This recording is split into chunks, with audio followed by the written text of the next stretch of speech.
நம்ம சபைக்கு வர சொல்லுங்க.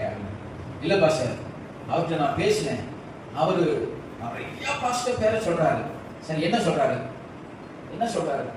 அந்த பாஸ்டர் சபைக்கு போன அவரும் சரியில்லை, இந்த பாஸ்டர் சபைக்கு போன இவரும் சரியில்லை, செய்தி சரியில்லை, பாடல விஷயம் தெரியல, சில பாஸ்டர்ஸ் காசு மேல இதாக்குறாங்க, சில பாஸ்டர்ஸ் அப்படியே சொல்லிட்டு வராங்க.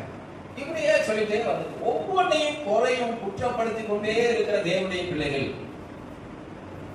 எந்த சபையிலும் அவ்வளவு சீக்கிரம் நிலை நிற்கவே மாட்டாங்க. ஏதோ ஒரு முக்கியமான ஒரு காரியத்துல நம்ம வேற சபையில வந்து நம்ம நிலைத்து இருந்தாலும் சிலர் எல்லாம் பாத்தீங்கன்னா மாசத்துக்கு ஒரு சபைக்கு மாறிடுவாங்க. மாசத்துக்கு ஒரு சபை, 2 மாசத்துக்கு ஒரு சபை, சின்ன ஒரு காரியத்துக்கு சபை விட்டு போயிடுவாங்க. நம்ம நண்பருடைய சபையில ஒரு நாள் அவர் ஒரு மிலிட்டரி ராணுவ வீரர், ஆராதனைக்கு லேட்டா வந்திருக்கிறார். எல்லா சேர்லயும் அன்னைக்கு திருவந்து வேற எல்லா சர்ச்சிலையும் ஆட்கள் உட்காந்துட்டாங்க. அவர் வந்து அந்த கதை ஓரம் நின்றுட்டு இருந்திருக்கிறாங்க. பாஸ்ட் பிரசங்கத்துல நல்லா பேசிட்டு இருக்கிறார். லேட்டா வந்தனால எல்லா சேர்லயும் ஆட்கள் இருந்தனால யாரு அவர் பிரசங்கத்தை எல்லாம் ஜனங்க கேட்டுருக்கிறாங்க. இவரு பாஸ்ட் நல்ல பிரசங்கம் பண்ணிட்டு கவனிக்கிறார். அவர் வந்து கதை ஓரத்துல ஒரு 10 நிமிஷம் நின்றுட்டு போயிட்டார். தொடர்ந்து 1 மாசம் 1.5 மாசம் வரலன்னா பாஸ்ட் போய் கேட்டுருக்கிறாரு, பிரதர் ஏன் வரல, என்னாச்சுன்னா, நான் 1.5 மாசத்துக்கு முன்னாடி சபைக்கு வரல, கொஞ்சம் லேட் ஆயிடுச்சு, எனக்கு யாருமே சேர் கொடுக்கல, எனக்கு சேர் கொடுக்காத சபைக்கு நான் என்ன செய்ய மாட்டேன், நான் இனிமேல் வர மாட்டேன், ரைட்டு அப்படின்னு சொல்லிட்டு கூட்டார். அடுத்தது இப்படிப்பட்ட ஆட்கள் எந்த சபையும் நிலைநிற்க முடியாது.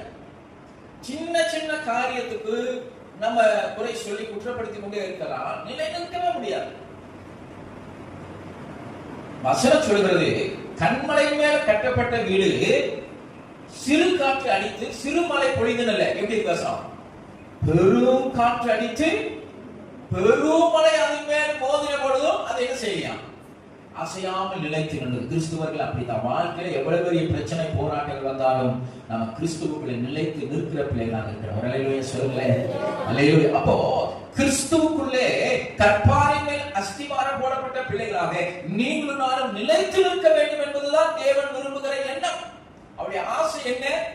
கண்மலை மேல் கட்டப்பட்ட வீடா இருக்கணும், நிலைத்து இருக்கணும், ஸ்ட்ராங்கா இருக்கணும், உறுதியா இருக்கணும், முடிவு வரையும் நிலைத்து நிற்கணும் தேவன் விரும்புகிறார். ஆனா இப்படி விரும்புகிற ஆண்டவர் ஏன் ஒரு மனுஷனை தள்ளி விடுகிறார்?